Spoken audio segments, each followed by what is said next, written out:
Hey you, welcome to or welcome back to Keisha's House, Motivation and Inspiration. I'm Keisha, and as always, I'm so glad that you stopped by. So as you know, if you've been following along for the past few months now, my family and I are in the middle of a move, and this move has now drawn out for weeks and weeks. We're still not settled, living in suitcases. You know, I gotta be honest here, I packed enough clothes thinking I was going to be without all of our items for about 2 weeks. But I specifically packed, and yes, I know the exact number because my husband was making fun of me, 22 outfits. And I said, just in case. Well, 22 outfits was working a couple of weeks ago. It's not working for me anymore. So it's time. We're gonna be going on a shopping spree today, but there's another reason why, not just because I'm tired of all of the clothes in my suitcase.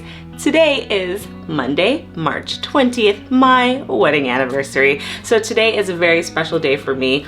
And fun fact, one of the very first dates my husband took me on, it was about 15 years ago, he took me to go putt-putt golfing and then bought me an outfit. So he's gonna be buying me an outfit today as well.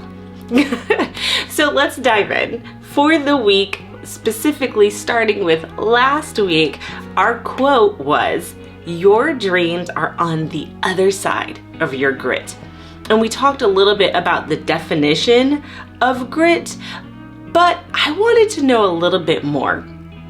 I have been told numerous times over the years, I just don't know what it is about you. You just have grit. And at first, when I heard it, I thought it was a huge insult. I was like, what are they talking about? What do you mean grit? Like, I'm thinking grit is dirty and grimy. Like, I don't think I resonate with any of that. But I learned over time that it's actually really a compliment. So I decided to listen to, again, those of you who've been listening and following along know I have a very bad habit of reading and listening to multiple books at the same time. But I love doing it that way. I learn a lot. I get a little snippet of what I need, but I do finish them. Don't worry, I do, cover to cover. But I found the book Grit by, let me see, y'all, I made sure I have my notes with me this time because I didn't want to mess up the name. Angela Duckworth. She wrote the book Grit. I'm at the beginning of it, but ooh, let me tell you, it's a good read or listen already. She is actually the narrator for it, and she definitely has a knack for it, not only to write, but her voice is very appealing. So I recommend listening or reading this book. And in fact, before we even got to the first chapter, I was listening to the book with my husband. We paused it and we looked at each other, and I said, I feel like I need a notebook. Like, this is gonna be good. She just did the intro. So yes, I really love it. And in the book, it talks about grit, meaning we have people with certain talents, but then we also have people that have grit, which is passion and perseverance. They may not catch on to something as somebody who may be talented, but that doesn't mean they can't catch up. And to me, again, at the very beginning of the book, I think that is the real goal here. Your dreams are on the other side of your grit. Yes, there is always somebody who's going to be faster than you. I heard that all the time when I ran track years and years ago. Someone's always gonna be faster than you. At work, someone's always gonna be a little bit more ahead of you. Someone is always gonna be doing something a little bit better than you may at the moment, but that doesn't mean that you can't catch up to them or surpass them. So your dreams may have to take a little bit more of a path to get there.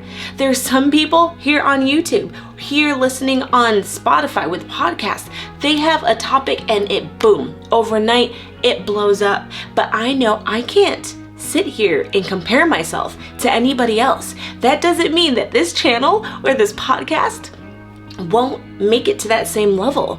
It just might take a little bit longer. It may just be a different path, but that is okay. So if I had to really think about how I utilized that quote last week, I was all about it. So on my fitness journey, I decided to start the Couch to 5K program. I also am doing a Beachbody Lift 4 program, so I'm getting my lift workout and my running workout all in 2 different programs, but I'm pushing hard.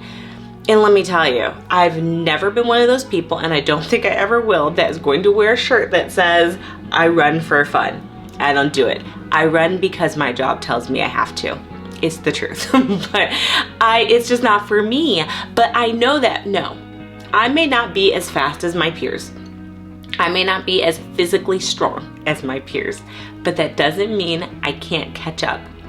You know, I remember there was a time I was in one training, and I ended up, it wasn't until my instructor sat me down and he showed me my progress throughout this course, hardest course of my life. And as I sat through the course, he said, you were the most improved in fitness. You were the most improved here. You were the most improved there, in like all these different categories. And I was floored. I had no idea that I had made so much progress, because all I knew was I wanted to pass this course. All I knew is I wanted my career to take a massive shift, and I knew I had to go out there every day, do my best, and push and push and push, because failure was not an option. And that's something that Angela brings up in her book. She says that when they would do this grit analysis, they would give it to folks to take this test, and they found that there are just some people that are like, they're just not giving up. They're not going to. Failure's not an option. They're just gonna keep pushing through. They don't want to go with anything unfinished. You know, I have 3 degrees. I have 2 master's degrees, and I have 1 bachelor's degree. But what a lot of people don't know is that I attended 3 graduate programs. 2 of them were the same program. I went through an entire program and I never finished it. And it bothered me for years, to the point that I decided I had to go back to school, start the program over again. And I did get my master's degree in higher education. Why? Because I had grit. And back then I didn't know it, but I just knew that I did not want to start something in my life and not finish it. So what about you? Is there areas in your life that you're like, it bothers you to your core that you just didn't accomplish X, Y, or Z? It's not too late to do that. It's not too late to do that. And when I thought about this week's quote, she said something that was absolutely gold, that I swore was going to be the quote for this week. But, plot twist, I'm actually going to share that quote for next week, because I was also listening to Joyce Meyer. I listen to her podcast every single morning, and I was going through a personal struggle this week as I really thought about my personal life mission, which is really rooted in this platform here, in my YouTube, in the podcasting. It's to motivate and inspire people to upgrade themselves, their lives, and their futures. And I recognized that there are some people in my life, and you may be in the same boat, that when you see them or see their name on a piece of paper or hear their name being told, you just automatically go to this place where you're just disgusted or frustrated, because there's other individuals in this world that you just may not gel with, or you just may think that, you know what, their intentions tend not to be pure. And I recognize that, how can I sit here in good conscience and say that I want to motivate and inspire other people if I'm not willing to meet people where they are and as they are? And that was a personal struggle that I was going through all week. And close to the end of the week, as I'm listening to this book and then I'm listening to Joyce Meyer, I realized that they go together. And this is exactly what Joyce was saying. She was saying that we all have different talents, which is exactly what is in the book for grit. We all have different talents, and some of us catch on quicker than others. And we may not always have the patience for other people to catch up to what we did, but we should just be thankful that we are able and are blessed enough to be able to grasp certain things. You know, for some people, math like that, they absolutely can do it, no problem. But if you give them a blank sheet of paper and 3 crayons and say create, they struggle. Or you can give somebody nothing and they can make beautiful art out of it. In fact, I just saw the other day where someone made this beautiful mural out of nothing but jeans. and they cut the jean button off. So you know on the front and you're putting your jeans on, they used that little small piece of a pair of jeans and used thousands of them and made a beautiful, beautiful portrait. I wouldn't know where to start with that. I wouldn't know where to start with that. Public speaking for decades has been one of the biggest fears in America. That's my comfort zone. If you need to stall and there's 1,000 people waiting, push me on the stage, I will have more than enough to talk about out of nowhere. But that's my gift. That's what I love to do. So yes, Joyce was talking about how we all progress at different stages in our lives and how we need to have patience. We need to meet people where they're at. But how does that tie into grit? It's the fact that we may be on the receiving end where people are not always patient with us, but we need to continue to press forward. Have that grit because we can still accomplish our goals. And if we are the individual that's not having patience, for us to truly love on other people, for us to be truly our best selves, we need to allow other people to be themselves.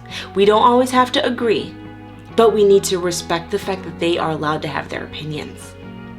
And to me, that brings peace. So I will hold the original quote for this week, for next week, because I truly believe it'll still apply. But the quote for this week is going to be as follows. A humble person never thinks they are better than other people. A humble person never thinks they're better than other people. And that was my issue. I recognized that I was so frustrated because there were things that these other individuals were doing that I felt I was doing better in life in. And I was impatient with them and expecting them to be at my same level in certain areas, which that's not fair. That's not fair. I needed to humble myself and not think I'm better than them. Do they have strengths? Absolutely. And some of those strengths are not my strengths, and that's okay. But I have strengths that are not their strengths, and that is okay. Because if we were all the same, this world would be pretty bland. So that is our quote for this week. Be humble. Be a humble person. Because you and I are not better than anyone else. And no one else is better than us. We are our own selves. And all we have to do is focus in on our dreams and have the grit. Have the grit to get there. And know that it may be a little bit harder for us at the beginning, but we can accomplish our dreams. So I hope you have an amazing week. I know I'm gonna have a great week and a great day. Until next time, be safe.